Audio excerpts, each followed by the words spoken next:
Welcome to Short Course, episode 127 for March 26th, 2024. I'm your host, Ben Barry.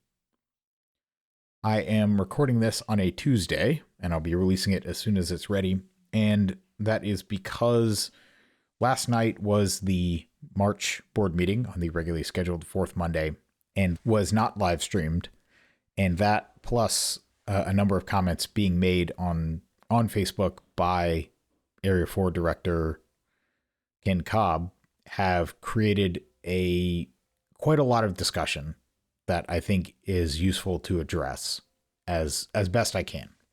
So first off, it is public information that last night's meeting was not live streamed. We made sure that a statement was posted on the live stream page once the vote to waive 10.2 failed, so that folks wouldn't be hanging around waiting for it to start when it was not coming. Now, that said, the rules around 10.2 specify that a 3/4 majority is required to waive 10.2. So right now we have 7 voting members of the board, which means 2 no votes is enough to sink it. Now, notably, once we have an 8th member of the board, 6 votes will still be a 3/4 majority, and 2 no votes will not be enough to sink a 3/4 vote. But as we only had 7 votes on this meeting, a 10.2 vote required only 2 votes to fail. Let me put it that way. So there's a lot of people that are specifically blaming this on Ken Cobb, the incoming Area 4 director, and obviously mathematically by himself, he could not vote against this and sink a 10.2 vote. And it's worth noting that the previous votes to waive 10.2 were all unanimous. So it takes more than just Ken for what happened last night. And I'll leave it at that for now. One of the comments that Ken has made on Facebook that I've seen screenshots of, and that is getting a lot of attention from the membership, is the fact that last night's meeting went for almost 6 hours, which is true. We started at 7 p.m. Eastern and went until 12:45 in the morning, which made work today really quite enjoyable. But also he said that in those 6 hours, we did not manage to get to a number of important agenda items, including addressing the Area 3 director's situation, which is also true. I will say, as if you look at the agenda that was posted, and again, this is public information, the agenda for the meeting was posted. The intent of that agenda, as drafted by UMen, and I'm not defending this, I'm just explaining it. The intent of that agenda was to leave the items that were to be discussed in executive session to the end, with the goal of moving through everything else, being able to dismiss all the other directors who'd made their reports, and then just the members of the executive session would be left to discuss those items. That does end up having the side effect of looking like we are leaving the most important, significant items, the ones that do need to be discussed in executive session, to the end. And I recognize that choice to structure the agenda that way had the effect of putting those items to the end when, even best case, it would be late at night and we would have been sitting through multiple hours of board meetings about relatively less significant topics. No question there. That said, I think it is worth noting, as we neared almost the 6-hour mark of the meeting and it was clear that we had a number of topics to discuss, we did arrange to reconvene at the next date that all the board members were available, because obviously each of us are all very interested in the outcome of these various executive session topics. As it happens, that will be next Monday, April 1st. So there will be a call put out to the board. It's not required to be posted publicly, actually, but the plan is that there will be a special meeting called with the remaining agenda items as the only topics for the meeting, so that we can get through those. And again, this is not ideal. Nobody, I don't think any of us looking at the agenda thought we would necessarily blitz through it, but the idea that it would take 6 hours and we would not even get to most of the items of substance at the end was definitely a surprise. Additionally, the topic has come up of the initiative that I have admittedly talked about on this podcast and mentioned about moving to a system where we approve the minutes at the subsequent meeting with the goal of having the ability to have an open discussion in the subsequent meeting if there's a disagreement about what should go in the minutes. And again, this came out of the fact that there were a number of motions made in calendar year 2023 that for various reasons were not included in the minutes. And there was no discussion of that and no opportunity in an open session to at least call a vote to amend the minutes in a certain way and have that motion at least be recorded in the subsequent minutes. Again, I know this all seems trivial, but there are things that we did not see in the minutes because this procedure was not followed. Now, that said, I've acknowledged that this process means that you either have to have watched the live stream, find a third-party recording of the live stream to watch, or wait a month for the minutes to come out. That was not my goal. That was not a desired outcome. I've been pushing for a system where we release some kind of draft minutes, so there is at least a record of the votes, if not necessarily the exact motions and all the various procedural maneuverings that happened during the meeting. There's at least a record of the votes, so people know what binding action has and hasn't been taken by the board. Now, that has not happened, but the plan is to, since this meeting was not live streamed, to fall back to the previous system and have the minutes posted by the end of the week, by this Friday. So we will have the minutes for the March 25th meeting by this Friday, and then next Monday we will have the special meeting to pick up and resolve a number of agenda items, including a review of the legal opinion that we got from the Delaware law firm and the status of the Area 3 director seat. Now, I would like to address some of the conversation around what's been going on. And a lot of people have been asking me in recent weeks, what do I think? Are things getting better? Should the protests continue? Should match directors that are running hit factor matches or running USPSA matches but withholding their fees, should they continue? And my answer has been, I do think things are genuinely trending in the right direction. Not quickly, but they are trending in the right direction. But that it is ultimately up to each match director to choose whether they are willing to continue to fund an organization that has not sufficiently proven to the match director's standard that things are going in the right direction. And all I can say is that I still believe that's true. Is the lack of live streaming of the March board meeting a setback? Yes. Have there been other setbacks before? Yes. Progress is not always linear. Sometimes it's 2 steps forward and 1 step back.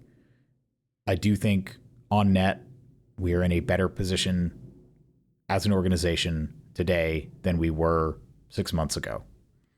Does that mean I think I'm a better board member than Scott Arnberg? No, of course not.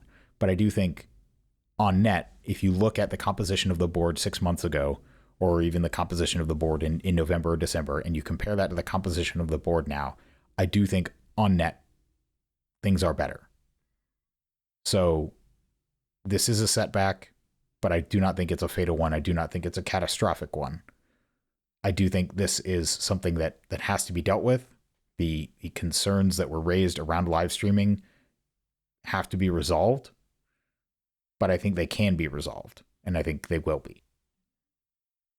But in this whole strange project of trying to get involved and reform an organization from the inside, the idea that it was going to reach a tipping point and from that point on just be one positive step forward with no setbacks whatsoever until everything was absolutely resolved, that was never going to happen. It was always going to be forward progress, backward progress. But on net, I do still think there's more forward than back.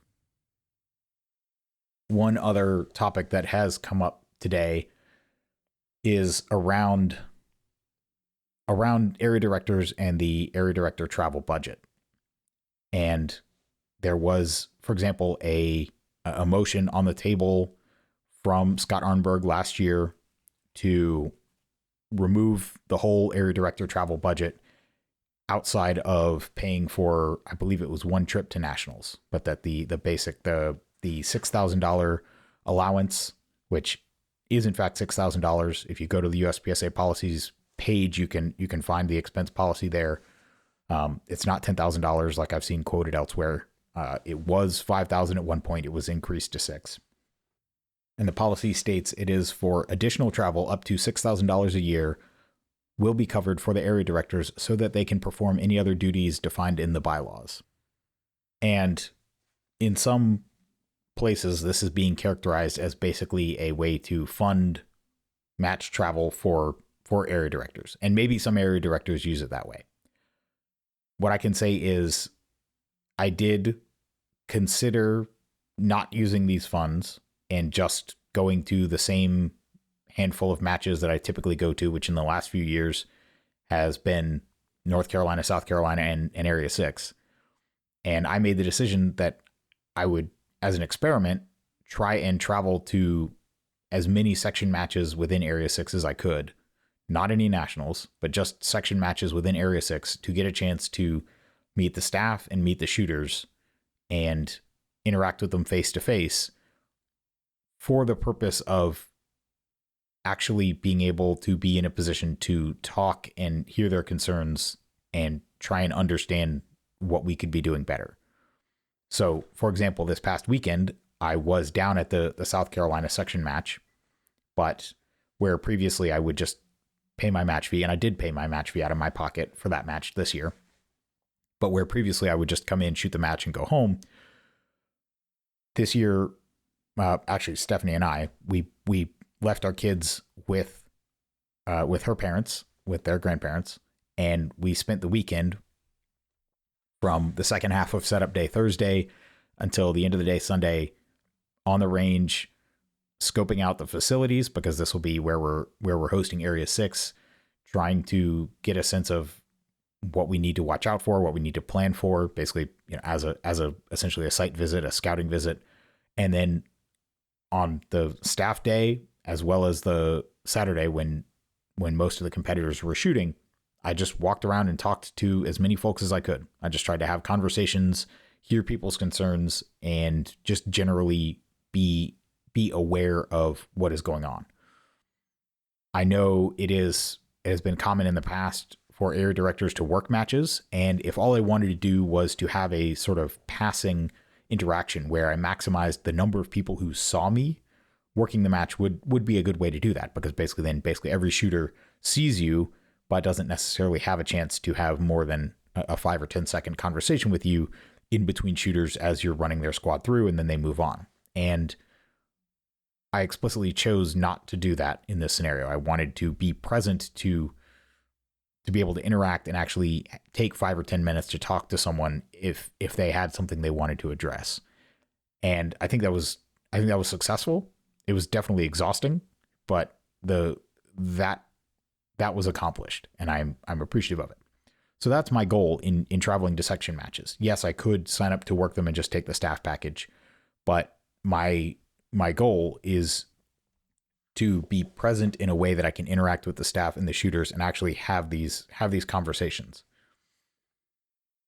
So to that end, for example, I have booked travel to fly to the Alabama section, get the cheapest rental car I can, take a cheap flight, stay in a cheap hotel as economically as I can, travel to that match. With my work schedule, taking an additional 2 days of PTO to drive is not really realistic. And so flying there, expensing that to USPSA, I decided was, when I was making these plans back in January, a reasonable use of this allowance. I don't expect that I'll get close to the actual $6,000 limit. Certainly this Alabama trip alone won't do it. I'm still looking at a few more trips. The other ones that are on the bubble right now are Tennessee and Georgia. I'd like to be able to make it to both of those section matches as well, with the plan to shoot with the staff in this arrangement, shoot on staff day, and then be available during the days of the main match to walk around and interact with competitors and staff as available. So that's my plan.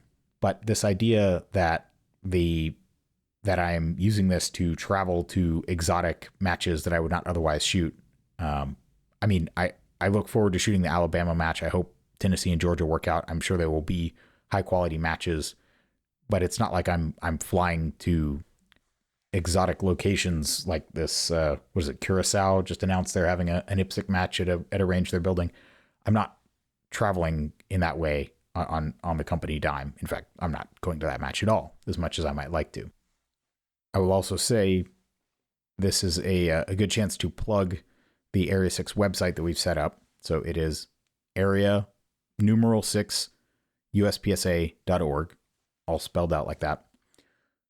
And on that page, or you can just go to area6uspsa.org/financials, and you will see everything, every financial record that we have to post. So all the budgets, all the P&Ls from the previous Area 6 matches that we were given. They're obviously marked as the year that they come from, so I'm not responsible for those, but we had copies of them, and I thought publishing them was the responsible thing to do. But there is also a section on there that is a spreadsheet of the expenses that I have either booked or plan to expense. And you can see how much I'm spending on what, and you can see exactly how much I'm charging. If you think it's too much, then we can talk about it.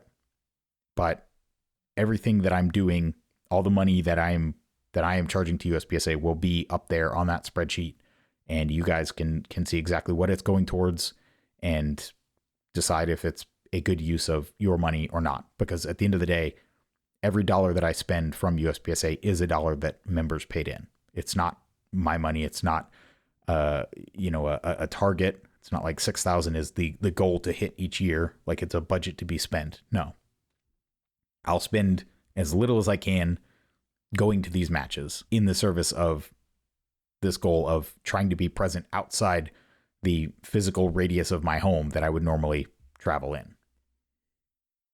And obviously, I think it goes without saying, each of these trips actually means time away from family. I mean, most of these matches, it'll be, checking a gun, flying on an airplane, staying in a hotel, driving in a rental car. I'm doing it because I want to get in contact with folks and be the best representative of the membership that I can be. But yeah, I mean, in a lot of cases, many of these matches where I have to get on an airplane, I probably would rather just stay home and spend the weekend with my family, or go to the range, or shoot a local match, or dry fire. But that does not accomplish, in my estimation, the goal of being the best representative of the membership that I can. And so for now, this is for 2024, this is what I thought was the best way to go, and we'll see how it works out. Certainly, if that motion by Scott to remove all area director travel stipend had passed, I wouldn't do this. I would travel to the matches I could drive to, which would be, or the ones I'm working, which is North Carolina and Area 6. I'd probably drive to South Carolina. I might drive to Georgia, but it would be a much smaller circle. That's not better or worse, but under the circumstances that I found myself in when I was trying to plan out my year, I thought this was a good opportunity to try and get around the area and maximize the number of people that I could interact with by going to section matches where they would be maximally congregated. One other concern that was raised that I thought was worth addressing is something else that came out of this meeting, is that one of the nominations, so Frank Rizzi, Area 7, and Frank is the chair. I am the vice chair of the bylaws committee, and Frank put out the call via the official USPSA announcements page for people to submit a resume if they were interested in serving on the bylaws committee. And we got a pretty good turnout of members. And from those, we chose a number of names to submit. And one of those names was Virginia Jo Dunlap. And as Frank disclosed to her, in following the confidentiality rules in play, he disclosed to her that her appointment was not approved, that it was not voted on by the board. And there was some argument made that Frank and I, as the leadership of that committee, had failed in our duty. And the bylaws are pretty clear about this. the president is the one who makes nominations, but all committee nominations are subject to a majority vote of the board. So Frank and I made our recommendations to Yi-Min. Yi-Min presented the nominations as president. We voted on the candidates, and that vote did not succeed. So we did what we could, but we followed the bylaws. The nomination was not approved. There's really nothing else we could have done. Now, all that said, I do think, despite all of the discussion that has been going on in the past few days, I do think it is worth recognizing the folks that have stepped up and put skin in the game in the various areas around the country to try and assist with this change. So folks like Andy Erickson and Luke Faust, who put their names in to run for Area 3, Chris St. Clair, who's put his name in to run in Area 5, and as was just announced a little bit before I hit record tonight, we now have Mr. Competition Shooting Analytics himself, Kurt McKenna, has announced that he will be running for Area 2 as well. I don't know who else is running in Area 2 this year, but I do appreciate the fact that there are people who are willing to at least try and change the system from the inside. I don't begrudge anyone trying to approach this problem and fix it from the outside, whether that's by shooting outlaw matches or PCSL matches or the hit factor variant rulebook by Todd Weitzel. I don't begrudge any of that. And as I've said before, I think the more competition USPSA has from the outside, the more change from the inside making that case becomes necessary. And so I don't begrudge any of that. I just personally, when I chose to run in the fall of 2022, I saw that I was in a position to better make a difference from the inside than the outside. So that's the role that I'm playing. But if you listening to this find yourself in a different position and you want to change things in another way, by all means, I'm not saying not to do that, but I do appreciate the folks who are stepping up and not just posting on the internet about this, but are actually putting some skin in the game and stepping up and willing to actually join the board and go through the process of all the interviews and all the rigmarole of being a candidate and actually run for office. And I'll just close with this, which is a reflection on the nature of social media, which is that one of the reasons that we are where we are in the USPSA community right now is undoubtedly through social media and the information that it has allowed to be shared. But I think it is worth evaluating when you're looking at a given post on social media, whether it actually is providing you with information you didn't have before, or if it's simply stoking emotions that you already felt and enjoy having validated. So you can have a social media post that tells you something you didn't know, and maybe it confirms something you suspected, or maybe it disconfirms it. Or you can have a post that just makes you go, "Ha, I knew it," and you feel good in that moment. It doesn't necessarily inform you. It doesn't tell you anything. And what's tricky is a lot of these memes, they're funny, right? They are funny because they rely on this idea that you already had inside yourself. And so, like any good comedy, it makes you laugh because it holds up a mirror to yourself. It makes you realize you thought something and you didn't know that you thought it until the comedian says it, or, the comic portrays it. And that's the nature of good humor. But when you're looking at social media, ask yourself if what you're reading is actually informing you, is actually providing you with information you didn't have before, or if it's just prompting you to spiral deeper into a certain way of thinking. If it's prompting you to say that things are not going to get better and you should just give up. And hey, if you're fed up with the whole thing, if you want to tune out all the drama, by all means. If you don't want to renew your membership, by all means. I won't say you're a bad person for doing that. Certainly this whole thing is tiring.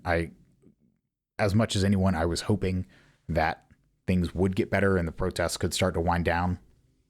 I don't see that happening now, but I was hopeful that it would. But just be aware and notice the track record of who's posting what you're reading. I mean, it was only a few weeks ago that people were making memes about me as the savior of USPSA, and now it's some of the same folks posting about how everything is doomed and we should just give up.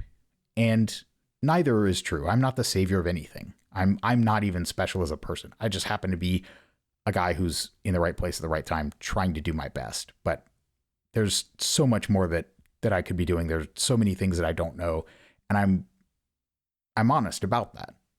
So all I say is neither of those things was true. The truth is somewhere in the middle. Things are never as good or as bad as they seem on social media.